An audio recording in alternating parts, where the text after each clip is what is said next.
Na aula de hoje, nós vamos falar sobre os transtornos relacionados a trauma e estressores. O Esse é um tópico de grande interesse, né, tendo em vista que boa parte do trabalho de pesquisa, e intervenção que realizamos aqui na PUC do Rio Grande do Sul tem a ver com, a avaliação e a atenção clínica a indivíduos que sofrem, de transtornos mentais decorrentes da exposição a trauma e estressores. Entre eles, o transtorno de estresse agudo, o transtorno de estresse pós-traumático, transtorno de estresse pós-traumático complexo, tá. Nós temos, no Núcleo de Estudos e Pesquisa em Trauma e Estresse, uma parte que é o ambulatório de pesquisa, né, que atende aí indivíduos, já há muitos anos, atende indivíduos, né, crianças, adolescentes, adultos, idosos, que sofrem da exposição, das consequências da exposição a trauma e estressores. E grande parte do que nós fazíamos é baseado em projetos de pesquisa financiados por órgãos federais e estaduais. Nós vamos falar na aula de hoje sobre os conceitos centrais, ou seja, nós vamos oferecer uma base comum aí de compreensão sobre o que é trauma, o que é estresse, o que é trauma, o que é estresse pós-traumático, quais são as reações pós-traumáticas mais comuns. Estresse é uma resposta não específica ao corpo a qualquer demanda. Já estressores ou eventos estressores, né, são aqueles fatos, aquelas situações, aqueles contextos que produzem o estresse, né? Isso ficou muito evidente nos trabalhos de Hans Selye ainda, e outros trabalhos desde a década de 30, né, que tentaram compreender um pouco os efeitos da exposição a estressores crônicos e estressores agudos, nos organismos, tá? Eh, É importante entendermos, quando a gente vai falar de estresse pós-traumático, tem toda uma área de estudo que é a área do estresse, né? Claro que quando nós vamos falar aqui de transtorno de estresse pós-traumático, nós estamos nos referindo a eventos estressores, de alto impacto, né? Mas existe um estudo muito importante sobre, os efeitos de estressores do dia a dia, estressores diários ou estressores menores sobre a saúde do organismo, né? E nós sabemos que esses estressores cotidianos, né, você ser exposto a, a trânsito pesado, você ser exposto à poluição a sonora, você ser exposto a essas pressões cotidianas, nessas preocupações de contas a pagar no fim do mês, né, as preocupações gerais sobre segurança, eh, isso produz, na verdade, um efeito, né, bastante nocivo, para as pessoas. Existem uma série de doenças e condições clínicas associadas à exposição a estressores, tá. Talvez uma sugestão de leitura interessante sobre isso é esse livro que tem em português, chama Por que as zebras não têm úlceras, é de um dos grandes pesquisadores no mundo na área do estresse, que é o Robert Sapolsky. É um livro muito interessante que mostra um pouco, as questões da fisiologia, da neurofisiologia e do estresse, tá. Nós sabemos, por outro lado, que, um certo grau de adversidade na vida é importante, né.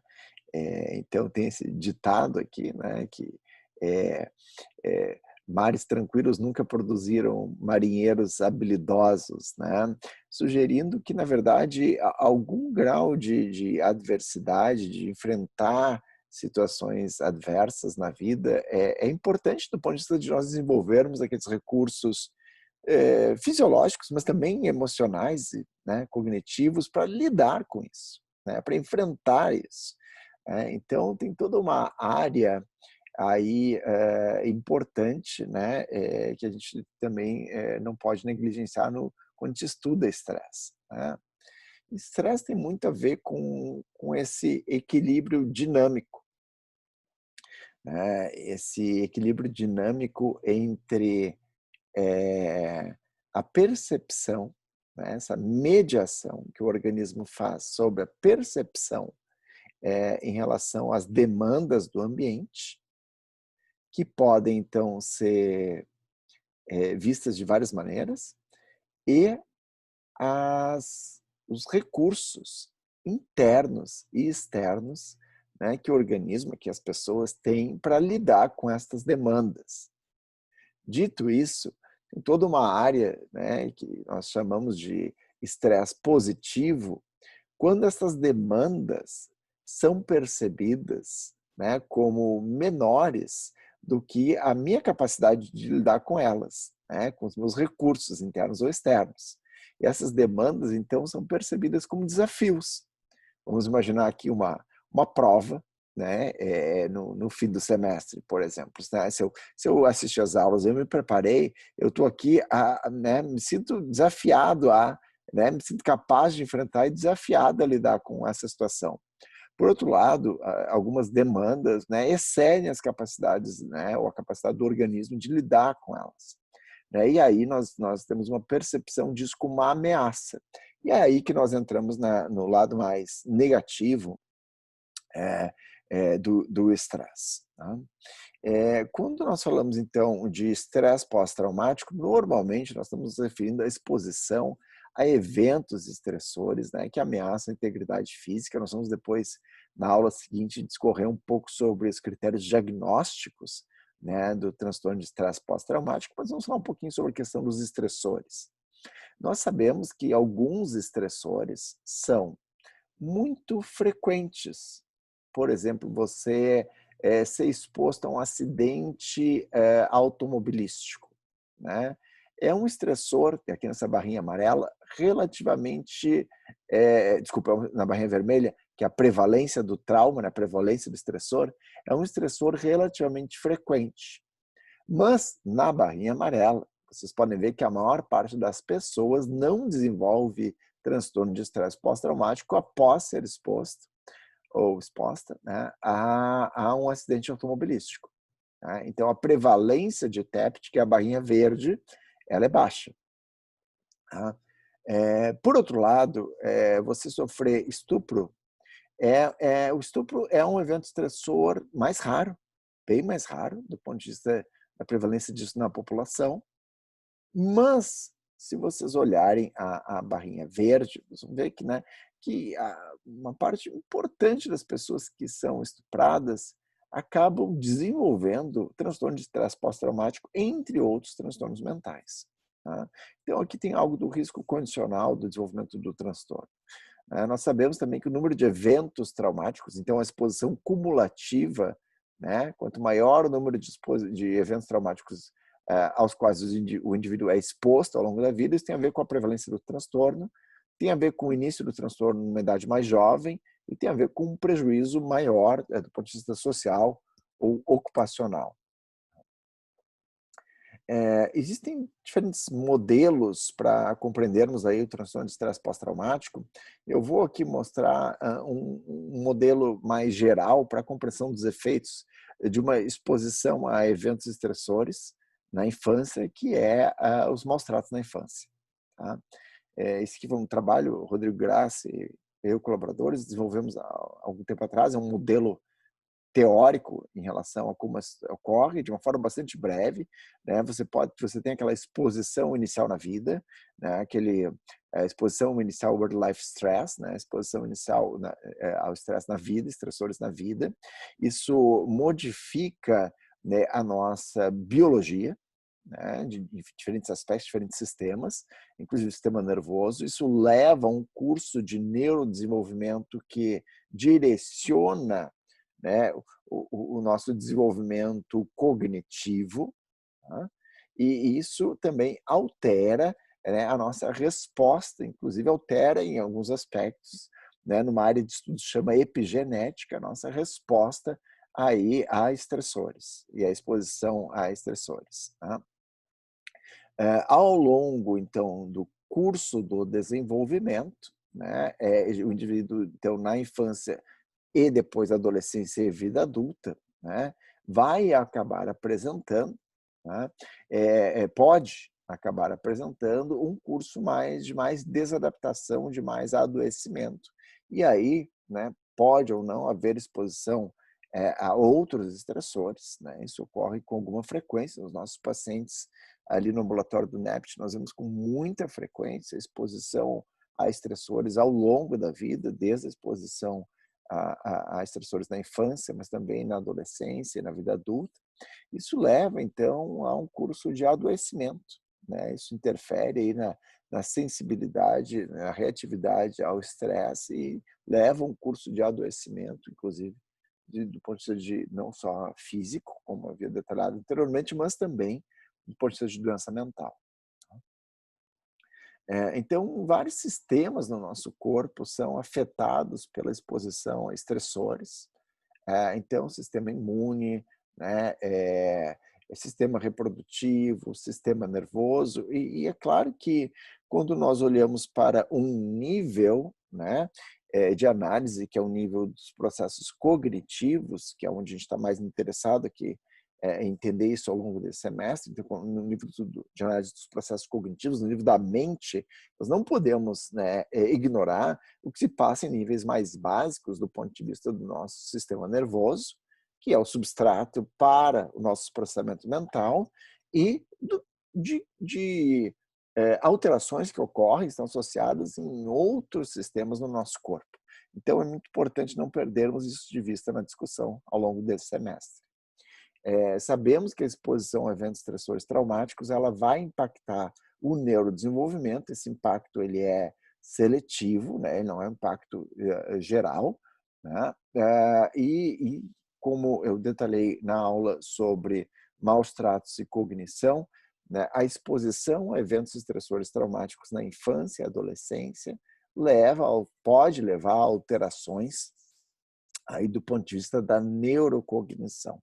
Então, essa é uma hipótese que a gente tem, nós e vários outros grupos de pesquisa, avançado com isso, tentado compreender um pouco mais os efeitos dos maus tratos ao longo da vida, né? Especialmente aqui no nível do processamento cognitivo. Tá? Sabemos, e isso é importante termos clareza, de que a maior parte das pessoas que são expostas a um evento estressor potencialmente traumático não desenvolve TEPT, transtorno de estresse agudo ou qualquer outro transtorno mental. O curso natural é de recuperação, é um curso de resiliência e recuperação. Né? Então, isso é importante termos em vista. Tá? Dito isso, é muito provável que o TEPT, né, que o transtorno de estresse pós-traumático, seja uma manifestação, um fenótipo específico, que tem a ver com uma falha nos processos e nos mecanismos que levam a uma recuperação normal após a exposição a um evento estressor potencialmente traumático. Né? Essa é uma hipótese bastante interessante do ponto de vista de estudo. Tá? Sabemos, né, que grande parte das pessoas, e alguns estudos indicam que algo entre 75% a 90% das pessoas, né, na população geral, serão expostas a ao menos um evento estressor potencialmente traumático ao longo da vida. Tá? Quando as pessoas são expostas, nós temos aquelas reações. Vamos imaginar que um evento estressor potencialmente traumático, como por exemplo, uma situação de ameaça à sua vida ou à sua integridade física.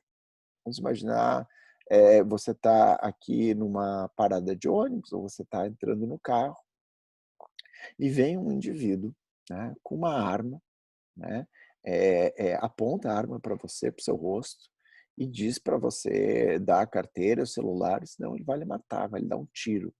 Tá? Então, é uma situação importante. Tá? Você pode ter uma resposta ali na hora, que é muito variável, mas você pode ter, inclusive, uma resposta de congelamento.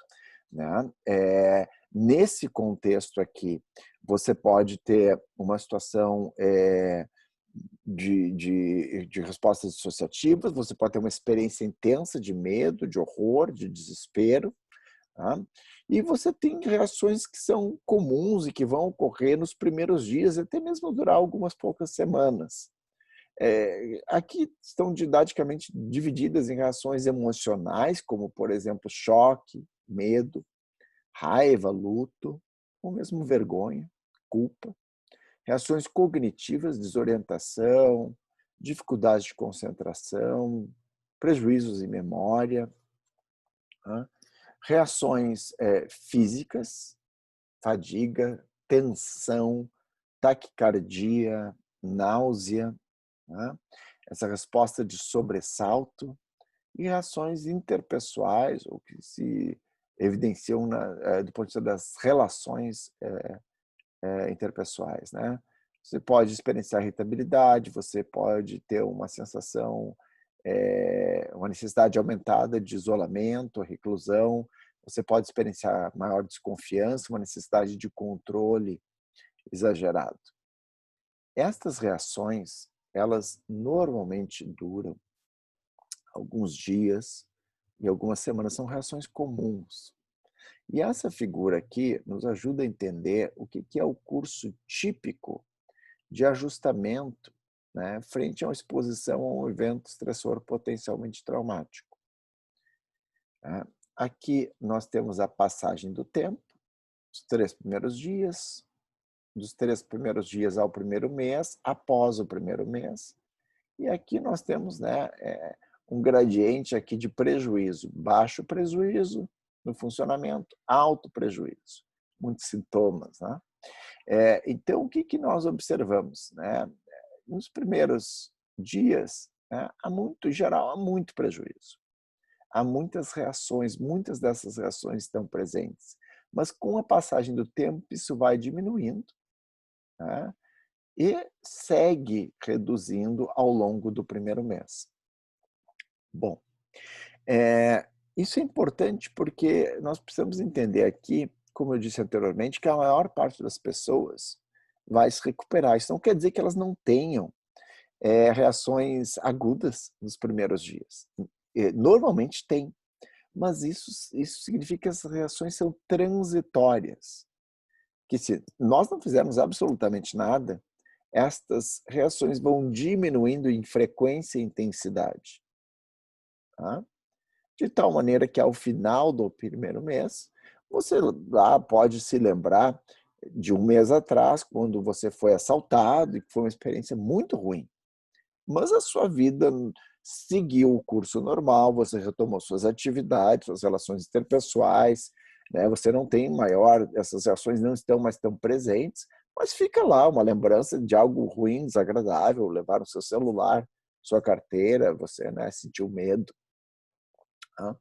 Bom, agora, para alguns indivíduos, tá, essas reações elas não são tão transitórias e elas perduram e se mantêm ao longo do primeiro mês de tal maneira que nós podemos aí justificar o diagnóstico de transtorno de estresse agudo. E quando essas reações se mantêm para além do primeiro mês, nós convertemos o diagnóstico, ou podemos converter, para transtorno de estresse pós-traumático. Tá? E isso aqui é muito central, né? Porque isso aqui significa que nós podemos, se nós não fizermos nada, a maioria das pessoas vai se recuperar, mas nós podemos fazer coisas aqui que não são psicoterapia nesses 3 primeiros dias, que podem favorecer o curso normal de recuperação.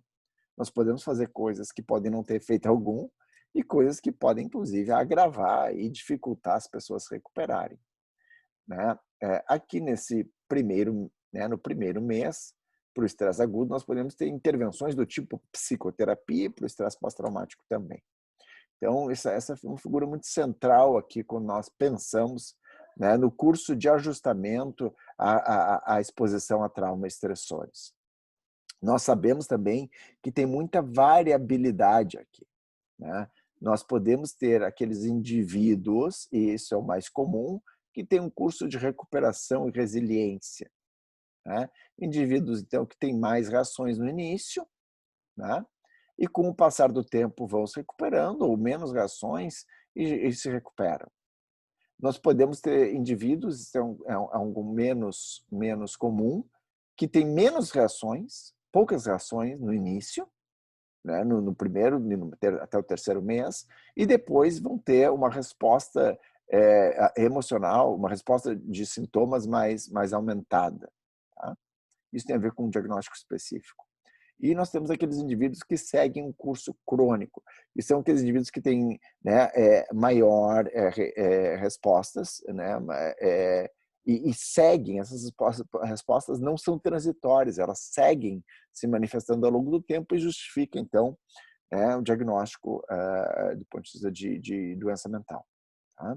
Então, isso aqui é importante entendermos que existe uma ampla variabilidade, isso foi um modelo um modelo teórico inicialmente proposto há alguns anos, mas existem estudos atuais mostrando, né, essas diferentes trajetórias de resiliência e adoecimento, né, nos indivíduos. Tá? Sabemos também que existem aí fatores que envolvem risco e fatores que envolvem proteção, né? E que vão afetar esse curso de vulnerabilidade a adoecimento ou esse curso de recuperação e resiliência. Tá? Então, é importante compreendermos, existem modelos específicos, tá? Para diferentes contextos, é importante compreendermos aí esses fatores. Tá? Sabemos também que a vulnerabilidade e resiliência tem a ver com essa susceptibilidade, tem a ver com fatores de risco, não apenas psicossociais, mas também neurobiológicos. Tá? Por fim, também entendemos que existem correlatos de resiliência, né?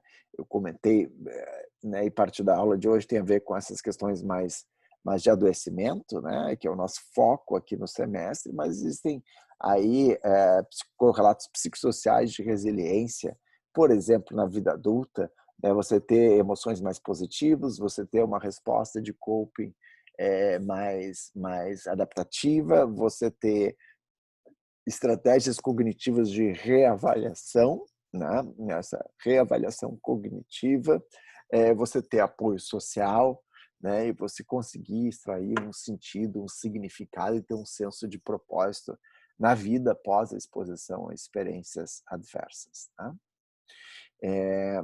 Aqui tem uma questão importante.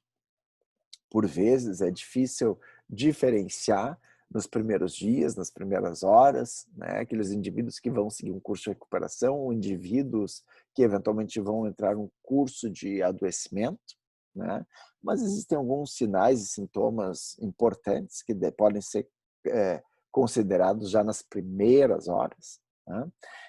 Isto envolve, por exemplo, se o indivíduo tem, e aqui são todos sinais e indicadores de maior risco, ok? Então, se o indivíduo tem um risco aqui, por exemplo, como ideação suicida, se o indivíduo começa a fazer uso de álcool ou substâncias, se o indivíduo tem uma resposta muito dissociativa, que a gente chama de dissociação peritraumática, se ele tem pouco suporte social, se ele tem uma resposta mais agressiva, né, em relação a outros, às pessoas ali naquele ambiente mais imediato, se tem respostas psicóticas, se tem histórico de doença mental, se tem exposição a estressores de forma cumulativa, uma exposição prévia a estressores. Isso tem a ver com risco aumentado. Tá? São fatores de risco. Por fim, aqui retomando, é importante diferenciarmos, né, aquelas pessoas e podermos detectar mais imediatamente aquelas pessoas que serão expostas, né, e que vão ir para um curso de adoecimento, mas ter em mente que a maior parte das pessoas vai se recuperar, mesmo sem qualquer tipo de intervenção psicossocial. É um pouco difícil naqueles primeiros dias, nas primeiras horas, diferenciar os cursos, né, as trajetórias aí dos indivíduos, né, Mas, claramente, ao final das primeiras 2 semanas, os sinais são muito mais facilmente identificáveis e podem aí já justificar, né, uma intervenção do ponto de vista de psicoterapia, né, que aí é geralmente o mais recomendável, é terapia cognitivo-comportamental focada no trauma para o transtorno por estresse agudo, tá. Finalmente, compreendermos esses diferentes cursos e esse aspecto temporal nos permite aqui uma abordagem sequencial. E isso é algo que a gente tem trabalhado há alguns anos e tentado compreender um pouco melhor, que é o que fazer, para quem e quando, né? Então, aqui tem toda uma ideia também baseado no que nós sabemos hoje sobre como se dá, sobre os modelos teóricos do TEPT, especialmente sobre o funcionamento da memória no transtorno de estresse pós-traumático, né? E aqui tem questões importantes do ponto de vista das nossas janelas de intervenção. Então, nós podemos, por exemplo, ter intervenções que são direcionadas a algo que a gente chama de prevenção primária. Nós sabemos, por exemplo, que tem algumas atividades profissionais que estão associadas com elevado risco de exposição a estressores.